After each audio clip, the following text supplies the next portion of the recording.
खुदा यसुम मसीह जब यरूशलेम में दाखिल होते हैं तो जितने लोग उसके साथ नारा लगा रहे थे कि होशाना मुबारक वो है जो खुदावंद के नाम पर आता है। और जब यीशु ने उनके ख्यालों को देखा कि जो नारे लगा रहे हैं वो किस बात का नारा लगा रहे हैं कि ये इस्राएल का बादशाह है। किसका? इस्राएल का बादशाह है। तो उनका ख्याल था कि ये हमारी इस गुलामी से और हेरोदेस की हुकूमत से हमें छुटकारा देगा। और यीशु ने क्या किया? यीशु उस बादशाह की तरफ नहीं गया।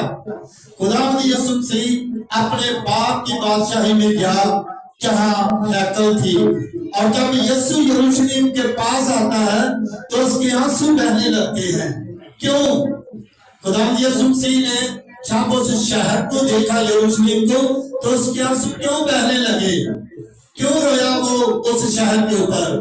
इसलिए कि उसने कहा कि ऐ यरूशलेम, काश तू आज अपनी सलामती के दिनों को जानता, क्योंकि ये सब तेरी आंखों से छिप गए हैं।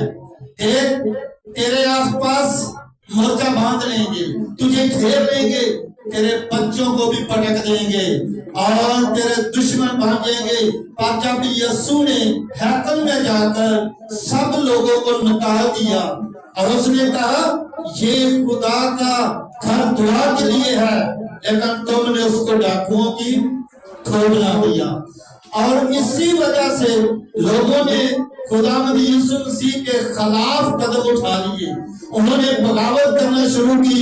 जो यीशु मसीह के शिगिर्दों के साथ नारे लगा रहे थे, उन्होंने कहा कि हम तो चाहते थे कि हम रोमियों के ऊपर हुकूमत करेंगे, पर इसने कोई हुकूमत नहीं करने दी, ना खुद की है, बल्कि ये तो हैकल में चला गया जो वीरान थी, सुनसान उजड़ी हुई थी, जहां लोगों ने अपने तिजारती काम किए थे।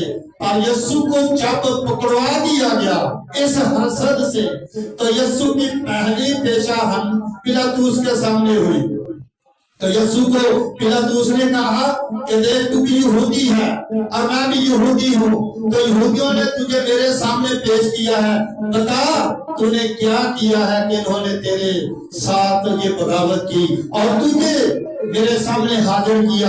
तो यीशु ने मेरे से जो एक बात कही, आए खुदा के कलाम में से पढ़ेंगे, यूहन्ना 18 बाब की 36वीं आयत, यूहन्ना 18 बाब और उसकी 36 आयत हम खुदा के कलाम में से पढ़ेंगे कि यीशु मसीह ने पिलातुस को क्या जवाब दिया।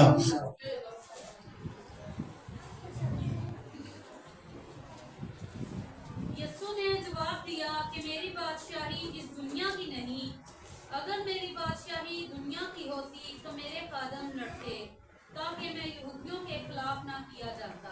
क्या कहा है खुदावंद यीशु मसीह ने? पिलातुस को क्या जवाब दिया कि मेरी बादशाही इस दुनिया की नहीं, अगर मेरी बादशाही दुनिया की होती, जो लोग नारे लगा रहे हैं कि इस्राएल का बादशाह है, जिनके ख्याल थे कि ये दुनिया में हुकूमत करेगा, ये दुनिया में बादशाही करेगा, ये दुनिया के ऊपर तख्त पर बैठेगा, तो हम भी राज करेंगे। पर यीशु ये नहीं चाहता था, वो जमीन पर बादशाही नहीं चाहता था, वो तो खुदा की बादशाही चाहता था। वो तो खुदा की बादशाही में गया। तब उसने पिलातुस को कहा अगर मेरी बादशाही दुनिया की होती तो मेरे खादम जो है वो उसके लिए लड़ते और जंग करते। आप जानते हैं कि जब खुदावंद यीशु मसीह को पकड़ा गया और बागे गातसमनी ने उसके एक खादम ने यानी कि उसके एक साथी ने उसके शागिर्द ने अपनी तलवार निकाली और लड़ाई करना शुरू किया। और यीशु ने क्या कहा? नहीं, ऐसा नहीं, क्योंकि मैं जंग करने नहीं आया। तो यीशु ने कहा कि भाई मेरी बादशाही किसकी है? जमीन की नहीं, मेरी बादशाही आसमान की है। आपका खुदा आसमानी है, आपको भी अपने मकामों में लेकर जाने वाला है। तो मेरे से दुआएं खुदा के हजूर अपने आप को लेकर आए और उनको भी जो खुदा के घर से दूर है تاکہ وہ بھی نجات پا سکے. خدا کے کلام کا پڑھا سنا جانا ہم سبوں کے لیے ڈھا سے برکت ہو. آمین.